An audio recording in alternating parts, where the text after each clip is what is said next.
I am Christian.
저는 오늘 제가 믿는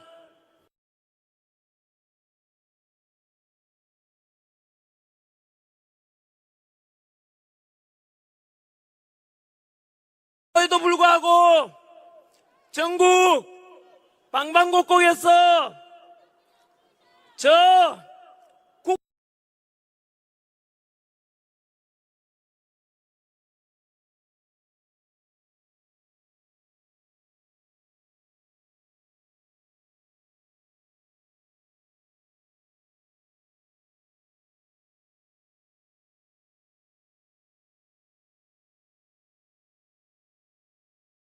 대통령을 석방시키고 직무복귀를 시키자.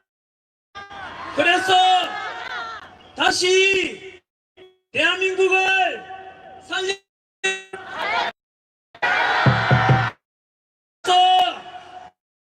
이 자국의 법치와 공정과 상식이 존중되는 자유민주주의, 더 살기 좋은 대한민국을 물려줘야 한다는 이렇게 동대구역 광장과 주변 동 가득 채워주신 애국시민 여러분 고맙습니다.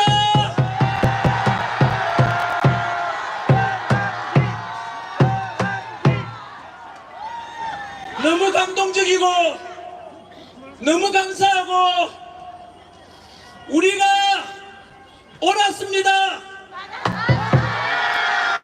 우리가 이깁니다.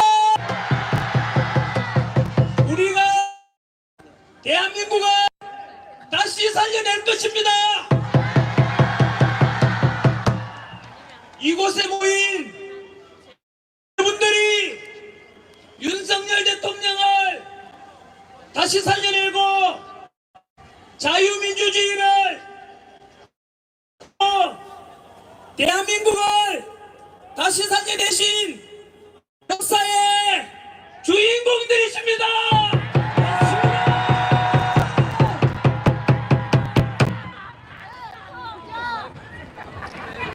지금 우리는 교과 실리게 될 한국의 새로운 역사를 여러분들이 만들어가고 있습니다.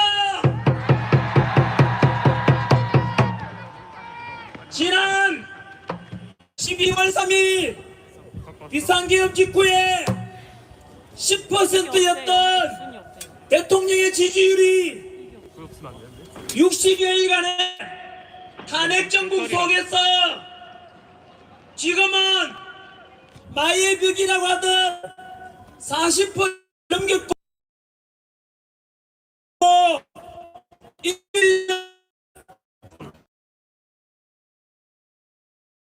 부산역 집회 후에 50% 마의 벽이라고 하던 듣고 부산역 50%를 넘겼고 오늘이 지나면 윤석열 대통령의 지지율은 60%라 입니다.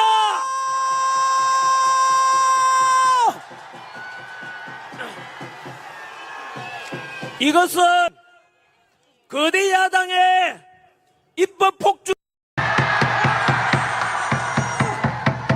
그래서 야당이 주장하는 대통령의 내란이 아니라 거꾸로 우리 국민이 뽑은 대통령을 탄핵시키고 행정부와 국가 시스템을 모두 마비시키려는 거대 민주당이 바로 내란의 주체라는 것을 모든 국민들이 알아버렸기 때문입니다. 그래서 대통령은 비상계엄 선포했는데 2030 세대들이 먼저 알아버렸고 이제는 모든 국민들까지도 비상계엄을 계몽령이라고 부르게 된 것입니다.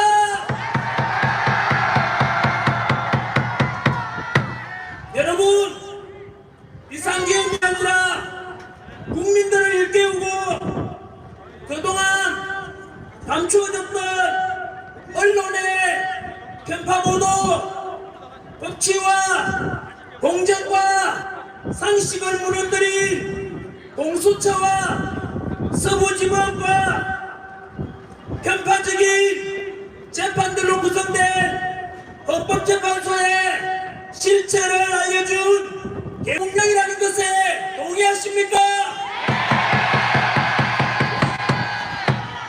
저는 비상계엄을 100% 계몽령이라고 확신합니다.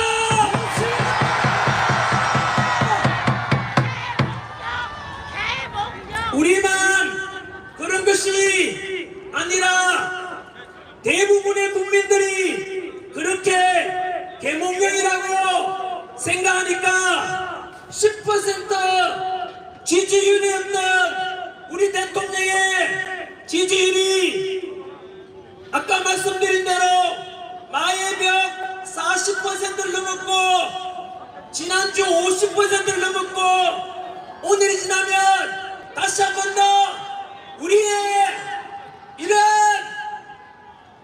집회가 전 국민에게 알려지고 곧 60%를 넘게 될 것입니다. 결국 계몽령이 옳았고 우리가 이긴 것입니다. 여러분,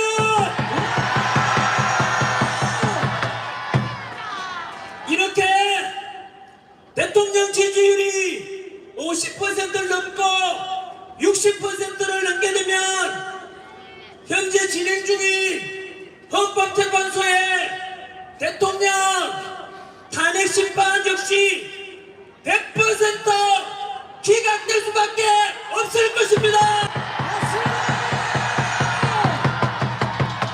왜냐하면 국민들의 60%가 대통령 적시석방과 직무복귀를 바라고 있는데 감히 헌법재판관들이 국민의 뜻을 거역할 수는 없기 때문입니다.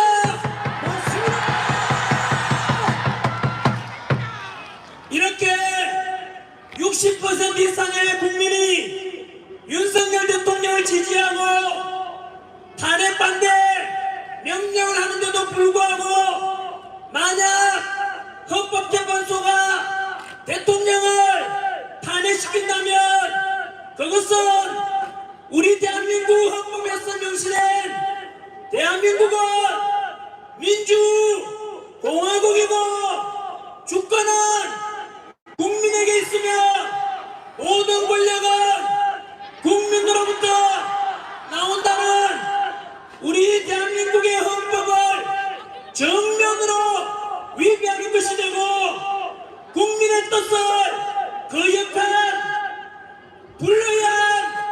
좌파 우리법연구회 소속 헌법재판관 문영배, 이미선,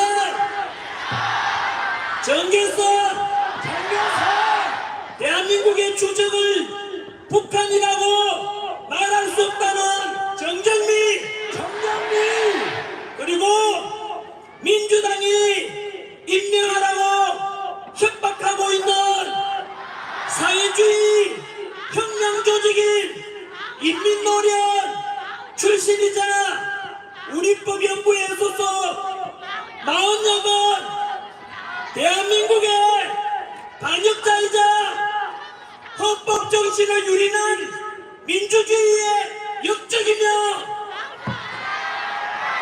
제2의 을사오적으로 역사에 기록될 것입니다.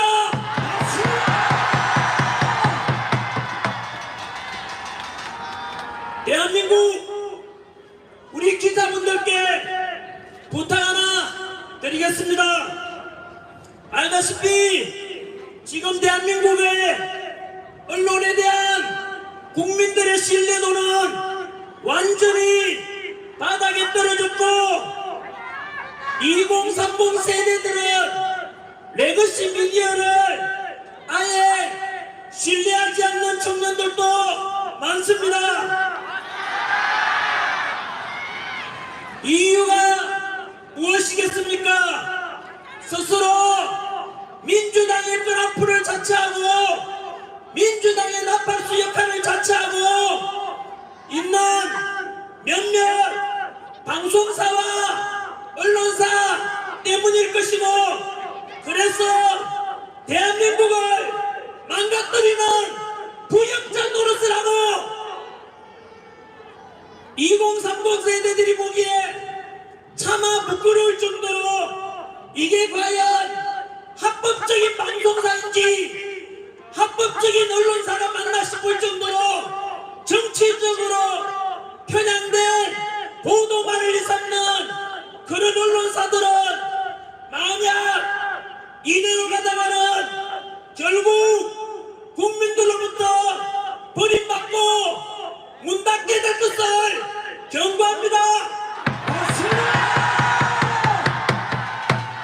제발 지금이라도 늦지 않았으니 국민의 알 권리 진실만을 보도한다는 기자정신에 입각해서 정치적으로 균형된 보도를 요구하며 오늘 우리 동대구역 집회도 제발 더도 말고 덜도 말고 있는 그대로를 정직하게 보도해 주시기를 요구합니다.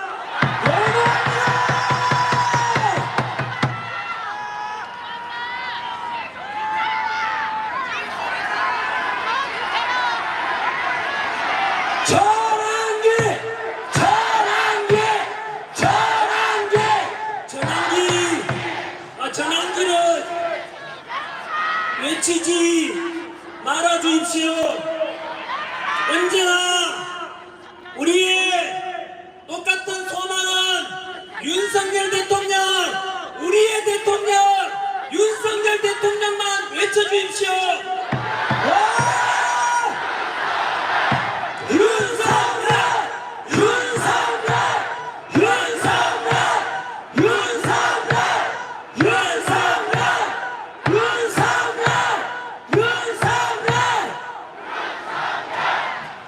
저는 여러분들의 심부름꾼이고 머슴에 불과합니다. 왜냐하면 저는 그래도 이 추운 날에 와서 단상에 올라오고 여러분들한테 얼굴이라도 비춰줄 수 있지만 이곳에서 지금 너무 많은 사람이 와서 저도 이렇게 많은 사람 왜곡하게 있는 건 태어나서 처음 봅니다.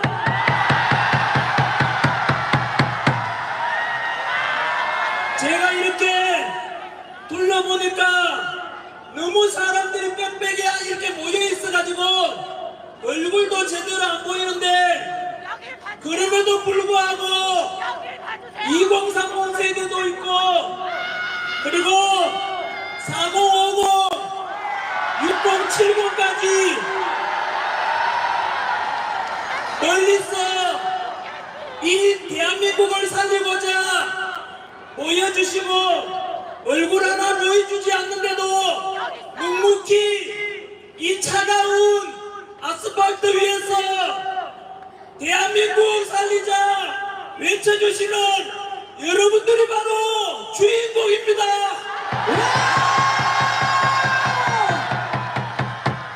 너무 고맙습니다, 여러분.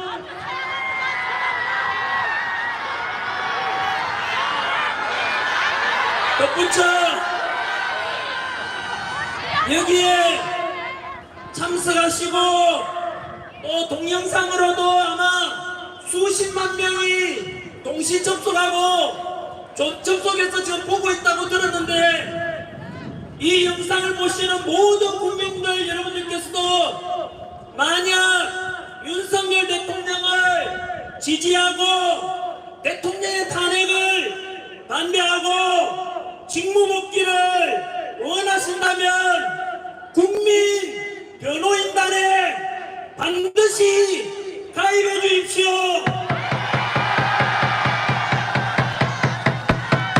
편파 보도를 일삼는 언론들에 맞서서 우리의 여론과 힘을 모으는 결집체 역할을 하게 될 것입니다. 그래서 있는 그대로의 진실을 알리고 진실인 각에서 행동으로 하나 되는 결집체 역할을 하게 될 것입니다. 출범한 지 불과 며칠 지나지도 않았는데 오늘 아까 보니까 가입자가 10만 명을 넘었고 저 역시 가입했습니다. 여러분들께서도 가입하시겠습니까? 국민 변호인단에 가입해서 우리가 하나된 힘을 만들어 봅시다.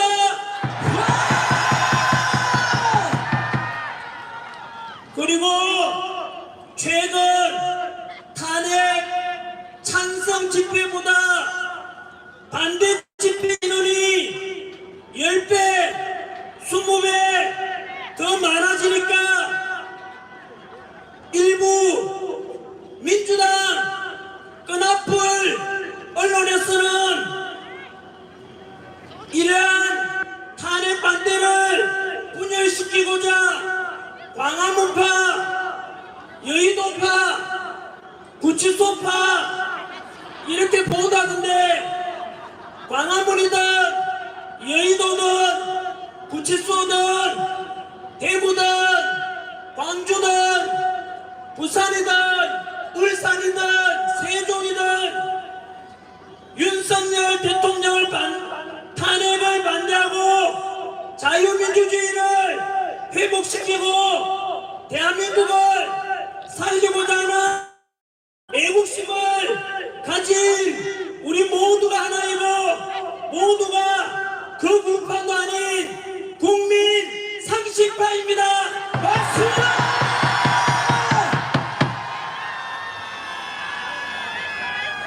덧붙여 요즘 언론에서는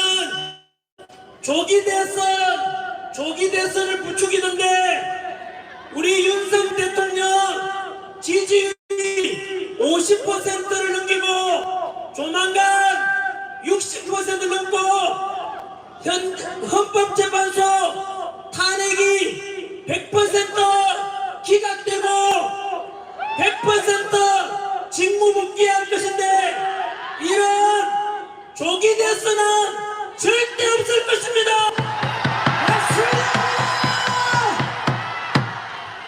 특히 국민의힘 의원 중에서도 조기 대선을 말하는 자들도 있던데 여러분 이것은 부모님이 멀쩡하게 살아계시는데 제사상 준비하는 호리의 자식과 뭐가 다르겠습니까?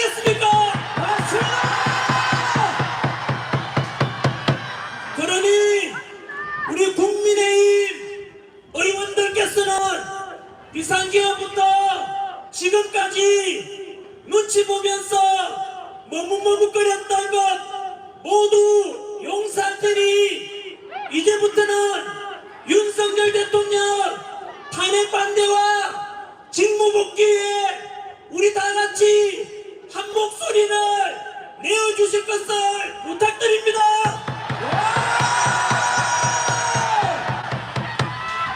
민주당은 저렇게 똘똘 뭉쳐서 법치도 무너뜨리면 그러면서도 수단 방법 가리지 않고 우리 대통령 탄핵시키고 대통령 몰아내려고 하는데 우리도 뭉쳐야 하지 않겠습니까? 맞습니다.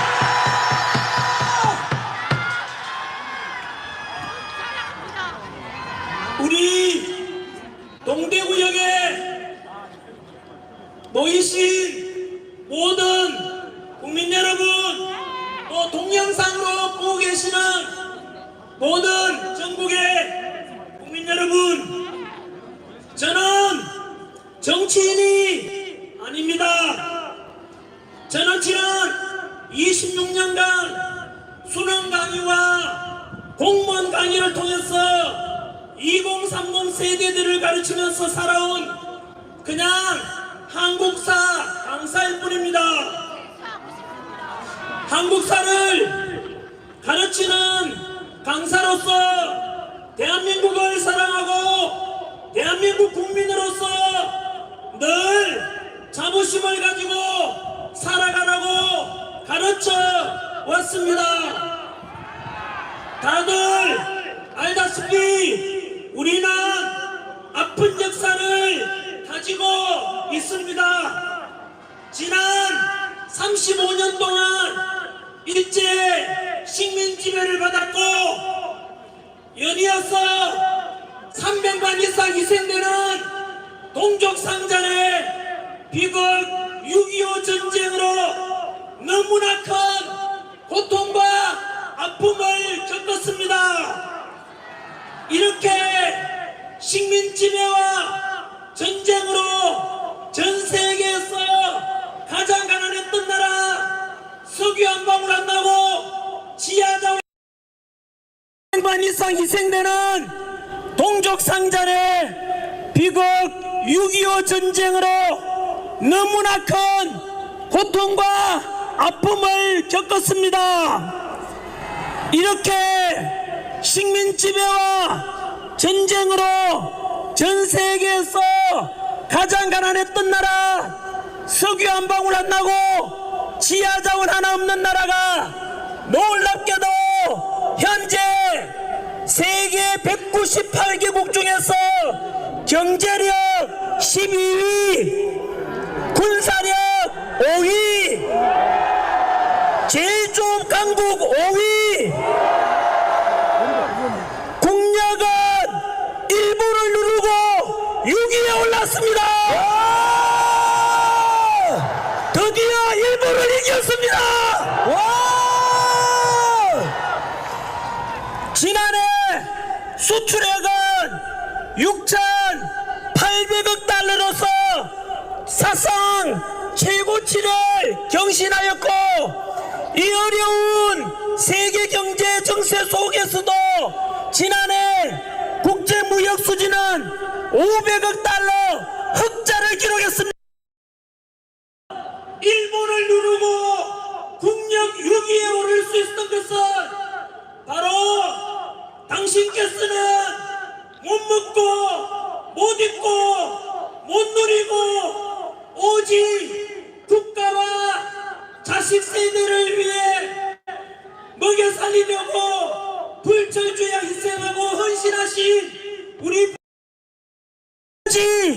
국가와 자식 세대를 위해 먹여 살리려고 불철주야 희생하고 헌신하신 우리 부모님 세대, 할아버지 할머니 세대 땀과 노력 덕분 아니겠습니까?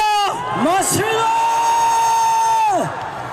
우리 2030 세대 여러분, 그리고 저와 같은 4050 세대 여러분 모두 같은 마음으로 자식들 위해서 헌신해 주신, 그래서 지금의 대한민국을 이만큼 먹고 살게 해주신 부모님들, 할아버지 할머니께 감사의 뜻으로 크게 감사합니다. 함성 한번 질러주십시오. 감사합니다.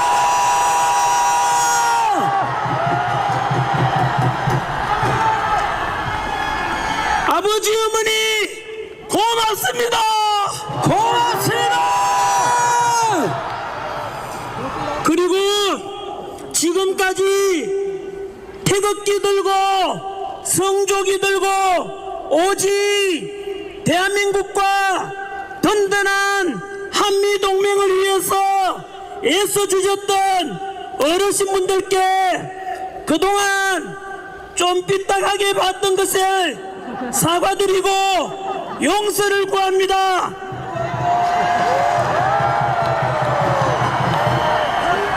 어르신들이 옳았습니다. 어르신들의 이러한 행동하신 우리 연세 드시고 성족이 벌럭이고 태극기 벌럭이며 해주신 덕분에 지금 우리가 있으니, 이제는 오늘도 돌아보시면 2030 세대가 제일 많습니다.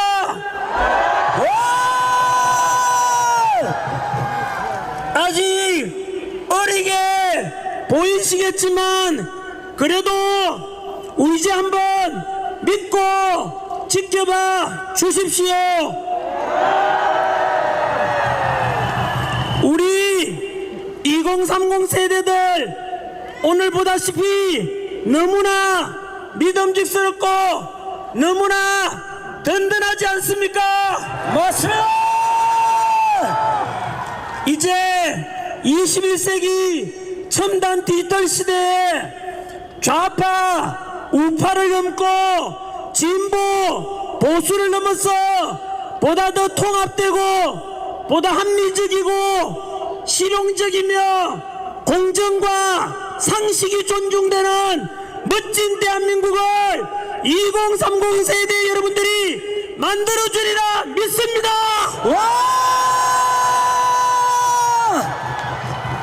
바로 이겁니다. 이번 비상계엄을 계기로 국민들이 깨어나고 정치가 얼마나 중요한 것이고 자유민주주의가 얼마나 중요한 것인지 깨닫게 되었습니다.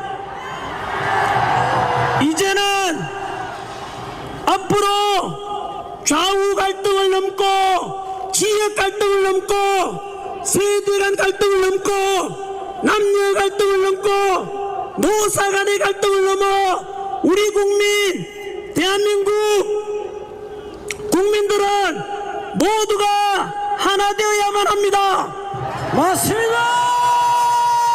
나아가서 남북 평화 통일을 이루고 한민족 모두가 하나 되어 서로 통합되어 서로 존중하고 보다 더 풍요롭고 행복한 21세기 선진 통일 대한민국을 2030 세대 여러분들이 만들어줄 것을 믿습니다.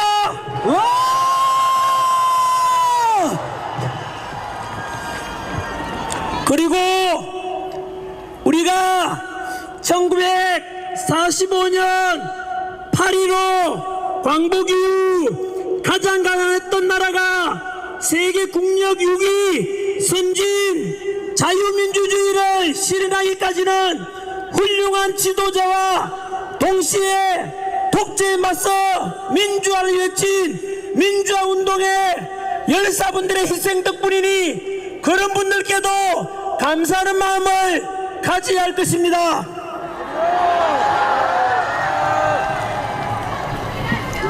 저는 물 좀 마시고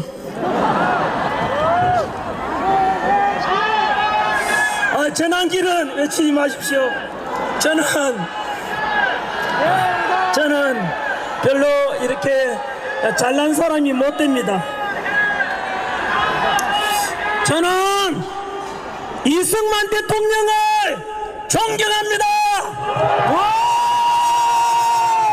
그리고 박정희 대통령 존경합니다. YS와 DJ의 민주화운동 해오신 것에 대해서 감사하다는 말씀을 드립니다. 지금까지 우리는 이승만 대통령을 존경한다고 하면 거구파라고 하고, 이승만을 독재자라고 하면 좌파로 평가하기 위해서 상대방을 사잡아서 공격했는데, 이제 2030 세대들은 이런 기성세대가 만들어 놓은 편협된 역사관도 극복하고 새로운 패러다임으로 역사를 바라봐야만 합니다. 이승만 대통령은 독재와 3.15 부정선거 등의 과오도 있지만, 광복과 6.25 전쟁의 그 혼란 속에서 농지개혁을 통해서 80%가 소작농이었는데 그들에게 땅을 나눠주고,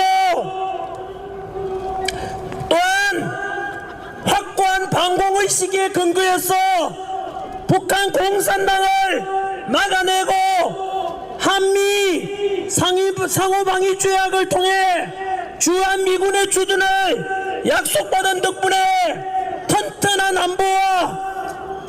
안보를 토대로 우리는 지난 70여 년 동안 전쟁 없는 나라에서 살 수 있게 된 것은 너무나 큰 이승만 대통령의 바로 위대한 업적 덕분입니다.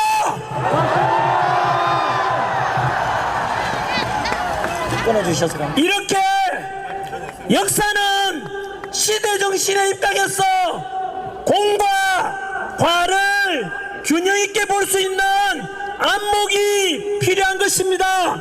박정희 대통령 역시 유신독재의 과오도 있지만 경제성장을 통해서 우리가 이만큼 먹고 살게 해주신 것은 최고의 박정희 대통령의 업적일 것입니다.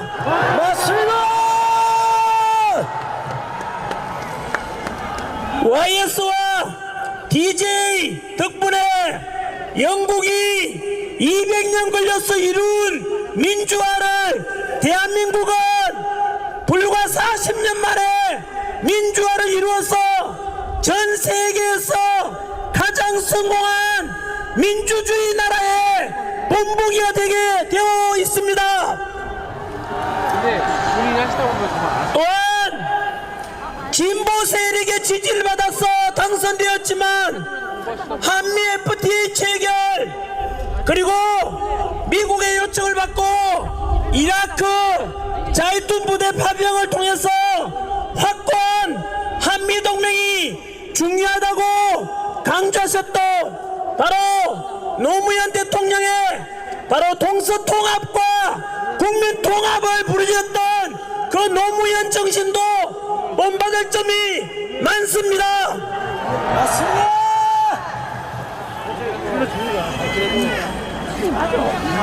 사실 전한길도 노사모 출신입니다.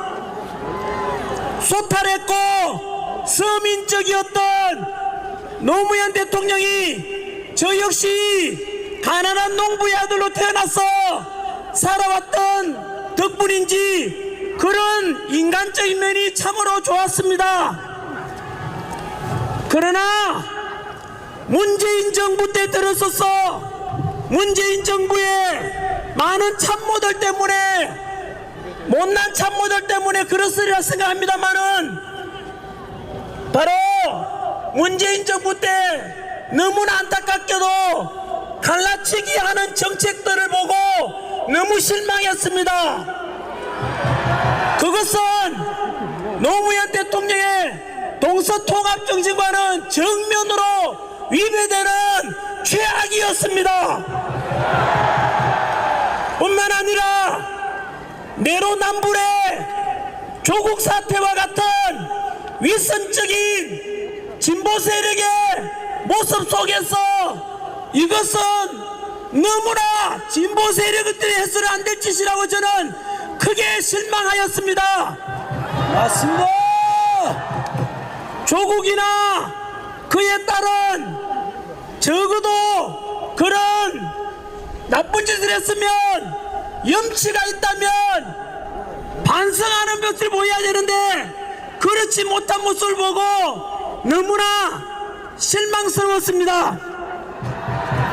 뿐만 아니라 민주당 내에서 강경파가 집권 후에 이들은 조선시대로 치면은 신진 4대부 세력이 조선 건국하고 권력을 잡고 훈구파가 되어서 도덕성도 타락하고 그리고 법도 다 어기고 너무나 부패한 민주당이 되었다는 것을 저는 보고 너무 실망했습니다. 민주당 대표로 지낸 이낙연 전 총리가 이야기하기를 민주당 내에서 41%가 정과자고 민주화운동과 노동운동을 제외하고도 무려 16%가 범죄자라고 합니다. 뿐만 아니고 얼마 전에 민주당에서는 국민의힘에서 제안한 간첩법 개정을 하자고 했는데 막판에 가서 간첩법 개정을 반대하였습니다. 저는 이것을 보고 경악을 금치 못했습니다.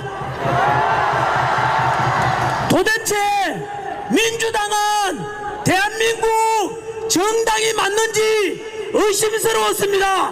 맞습니다. 간첩법 개정은 바로 지금까지는 우리의 적인 북한 공산당에만 적용되던 간첩죄를 확대해서 외국인들 쉽게 말하면 북한 이외에도 이적 행위를 하거나 또는 우리의 기술을 빼가거나 안보에 위협을 주는 그런 다른 나라들에 대해서도 간첩죄를 적용하자고 했는데 그것을 반대한 것입니다. 예를 들어서 몇 년 전에도 제가 유튜브 영상에서 엄청나게 제가 비판한 영상이 있습니다.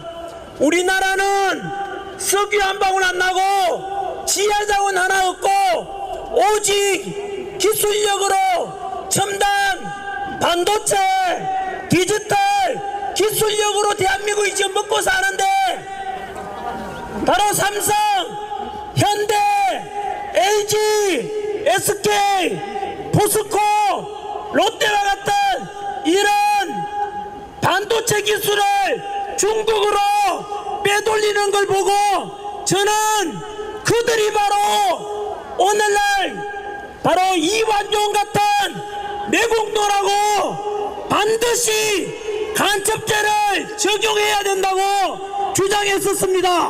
맞습니다. 그런데 지난해 어떤 중국 유학생이 미국 부산에 접박 중인 미국 항공모함 사진을 드론으로 찍다가 걸렸습니다.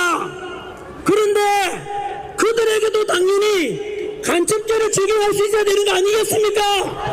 맞습니다.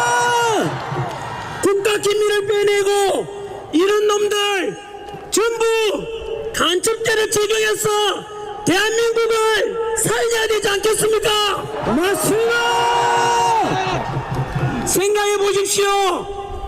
이런 우리의 군사 기밀을 빼돌리고 또 평택 비행장을 사진 찍어서 유출시키고자 하는 이런 놈들을 처벌하지 않는다면 과연 우리의 우방 미국이 우리를 어떻게 생각하겠습니까? 그래서 이렇게 되면은 한미동맹은 깨어지고 지나친 중국 친화적으로 가면 우리도 홍콩처럼 제2의 중국의 속국이 될 것을 우려하고 있습니다. 맞습니다. 그러면 제가 전한길이 2030 세대들에게 제시해드리는 정책은 도대체 그럼 전한길은 좌파야 우파야 극우냐 무엇이냐 물어본다면 저는 분명히 제 기준을 말씀드립니다. 저는 국방은 철저하게 한미동맹을 근거로 해야 됩니다. 지난 70여 년간 전쟁 없이 우리가 평화를 지키며 살아왔던 것은 온전히 주한미군과 미국의 우방과 함께 왔기 때문입니다. 그래서 오늘입니다. 뉴스에 보니까 트럼프 미국 대통령도 바로 한미 삼각 동맹을 통해서 가야 된다고 이야기하던데 저는 그것 또한 우리의 기준이 되어야 된다고 생각합니다. 일본하고 이제 친하게 지내자면은 어떤 놈들은 또다시 뭐 토착 일본이 이런 이상한 말 하던데 일본 그렇게 두려워할 게 없습니다. 이제는 왜냐하면 아까 말씀드린 대로 우리가 일본보다 국력도 더 강하고 군사력도 우리가 더 강하기 때문에 이제는 일본과도 우리의 이익을 위해서 일본과도 함께 잘 지내가야 되만이 바로 미국과도 동맹을 통해서 그것이 우리나라의 국익을 위해서 최선이라고 생각합니다. 맞습니다. 중국과는 경제적으로 어쩔 수 없이 이웃 나라에 있으니까 우리 국익을 위해서도 경제적으로 실리 외교를 해야 한다고 생각합니다. 맞습니다. 덧붙여서 제가 생각하는 대한민국은 정치적으로는 자유 민주주의 정치 체제를 저는 반드시 유지해야 되며 경제적으로는 사회주의 공산주의가 아니라 무조건 돈 나눠주고 그게 아니고 자유 시장 경제 체제로 가야만 합니다. 맞습니다.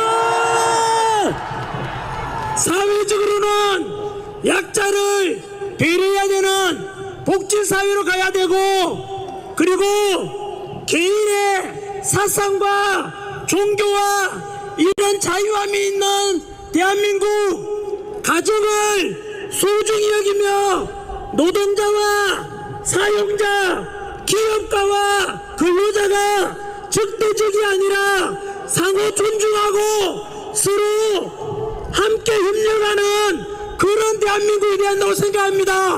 맞습니다. 두 번째, 최근 민주당은 비상계엄을 계기로 국가와 국민은 안중에 뒀고 오직 이재명 대통령 만들기 위해서 법치주의도 깨버리고 공정과 상식, 절차적 정의를 모두 무너뜨려버리고 오직 꼼수와 몰상식 이런 식으로 29차례에 걸친 탄핵과 그리고 불법 공정위 공수처 수사 서부지법에 더해서 헌법재판소 마흔적 밀어붙이기 등 망신주기 대통령 체포과정 이런 걸 볼 때 급기야 민주당 내에서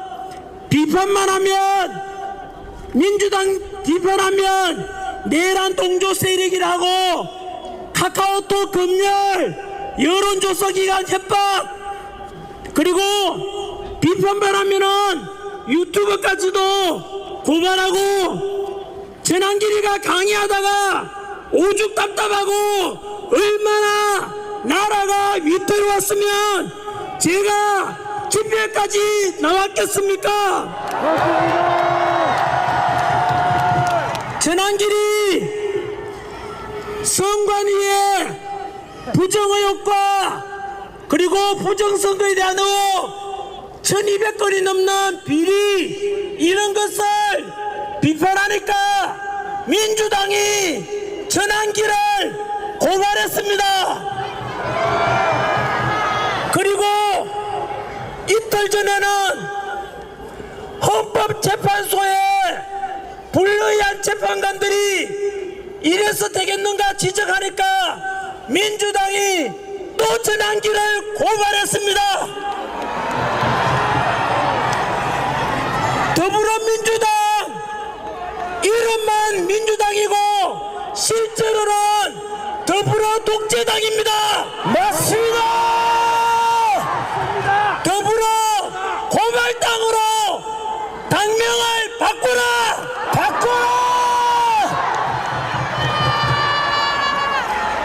우리 70년대, 80년대, 90년대 독재에 맞서서 민주화 운동했던 분들 이제는 응답해 보십시오.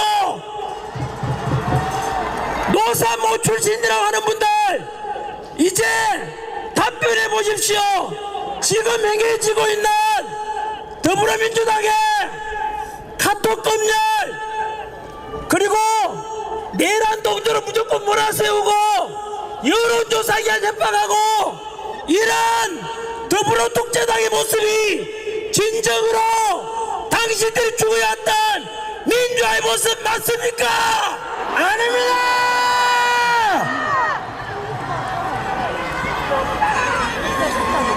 전환길은 지금이나 예나 언제나 고정되어 있는 국민 상식파라고 생각하고 살아왔습니다.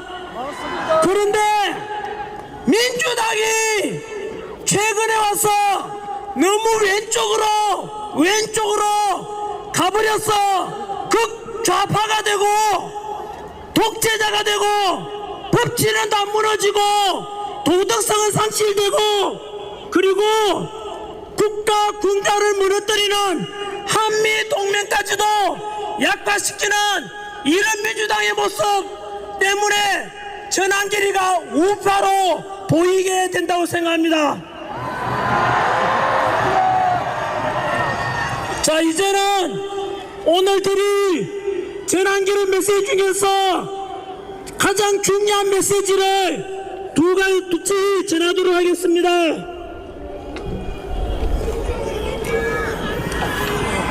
손이 구워서 잘 안되니까 조금만 기다려 주십시오.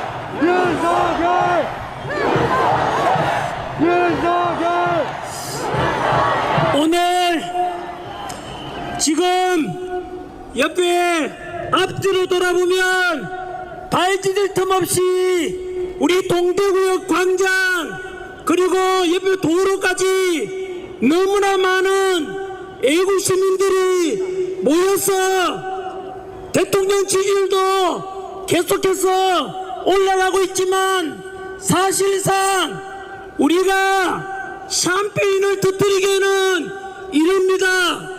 여전히 우리 대통령께서는 이 추운 날 바로 서울 구치소에 갇혀 계십니다.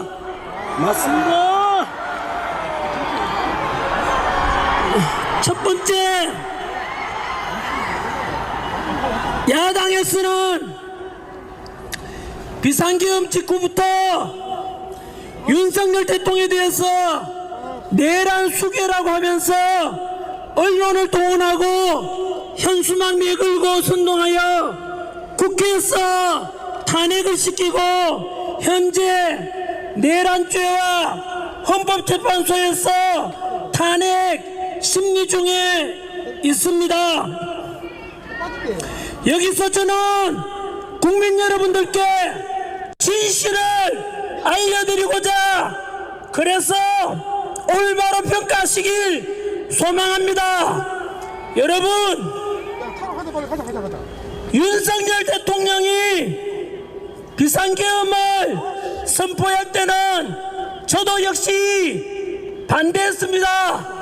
비판했었습니다만은 그 뒤로 비상계엄의 전후 과정과 지금까지 드러난 실체를 알고 보니 비상계엄은 도저히 참다 못한 대통령께서 아시다시피 민주당의 29차례 탄핵과 그리고 일방적인 정부의 예산 삭감 짧게만 한번 말씀드리겠습니다마는 29번의 우리 현대사에서 우리 헌정사에서 볼 수 없는 그런 29번의 탄핵이라는 것은 행정부를 마비시키고자 하는 것입니다. 맞습니다.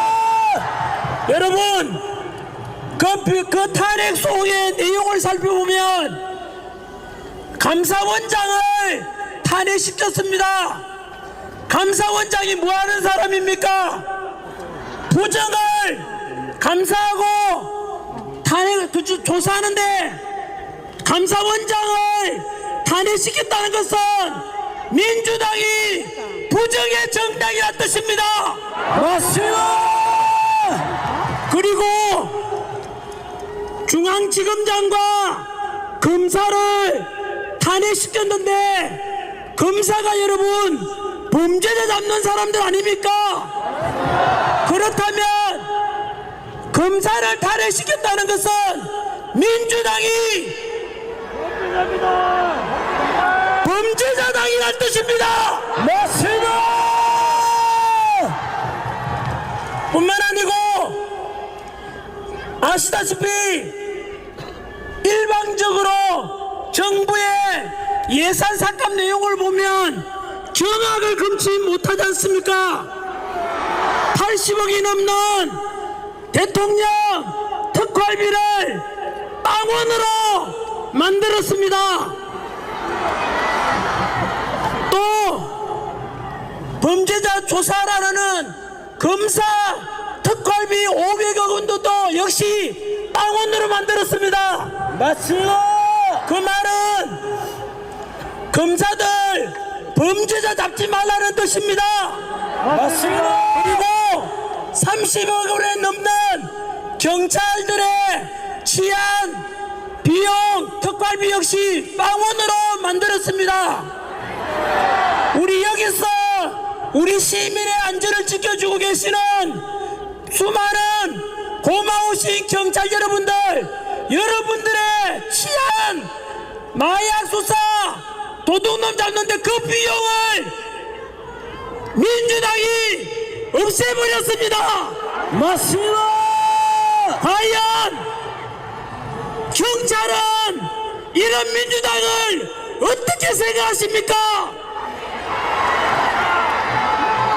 그뿐만 아닙니다. 제가 군부대 강연도 많이 가는데 가보면 초급 간부들 요즘 사기가 너무 많이 떨어졌습니다. 병장 월급 200만 올려주니까 당연히 평생 국가와 국민을 위해서 헌신하겠다는 그 지급 군인들 너무나 사기 떨어져 있는데 사기 좀 올려드리려고 처우 개선비를 100억 원 만들어 놨는데 그 예산도 삭감해버렸습니다. 맞습니다. 도대체 민주당은 검찰, 경찰, 우리 안보 지켜주는 군인들에게 과연 이 나라를 지키랄 뜻입니까? 망가뜨리려고 하는 것입니까? 망가뜨리는 것입니다. 이렇게 민주당이 해왔던 저질렀던 폐악질들을 대통령께서는 우리보다 먼저 알게 된 것입니다. 여러분 생각 한번 해보십시오. 대통령 특활비 80억 원을 마구 만들어 놨다는 것은 행정부 그리고 대통령 하지 말라는 뜻 아닙니까? 맞습니다. 가정주부가 있는데 남편이 되어서 생활비 하나도 안 주면서 살림 살아라. 돈도 안 주는데 어떻게 살림 살 수 있나? 그러면 집 나가라. 이런 것과 똑같지 않겠습니까? 맞습니다. 이렇게 일방적인 예산 삭감은 행정부를 마비시키는 짓입니다. 그리고 29번의 탄핵이라는 것은 국가 시스템을 완전히 망가뜨리는 것입니다. 맞습니다. 그렇다면 진정으로 저는 윤석열 대통령이 내란이 아니라 행정부를 마비시키고 국가 시스템을 망가뜨려서 대한민국을 침몰시키려는 민주당이 바로 내란 세력입니다. 맞습니다.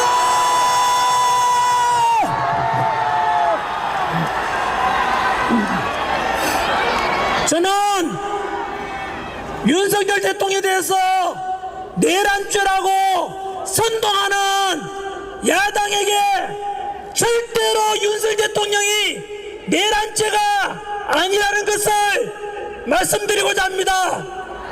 첫 번째는 제가 역사를 가르치는데 역사적으로 대통령이 내란을 일으킨 경우는 한 번도 없습니다. 맞습니다. 두 번째,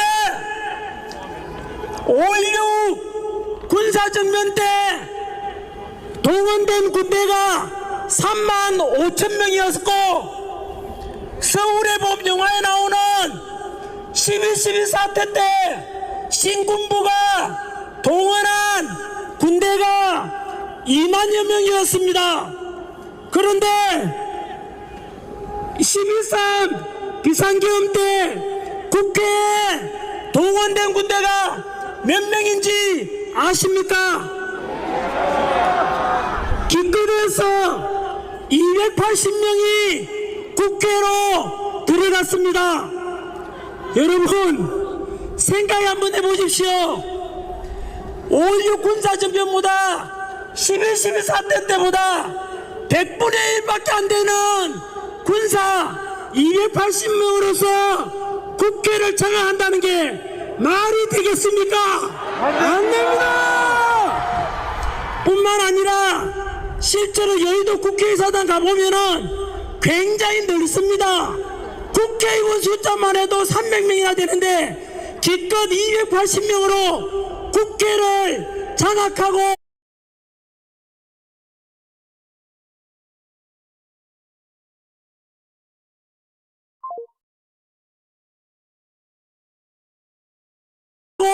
헌정을 중단시킨다는 게 말이 되지 않습니다. 맞습니다. 거기다가 국회를 점거하려고 하고 말 안 들으면 강압적으로 실탄도 지급돼야 될 건데 전혀 현장 투입된 군인들에게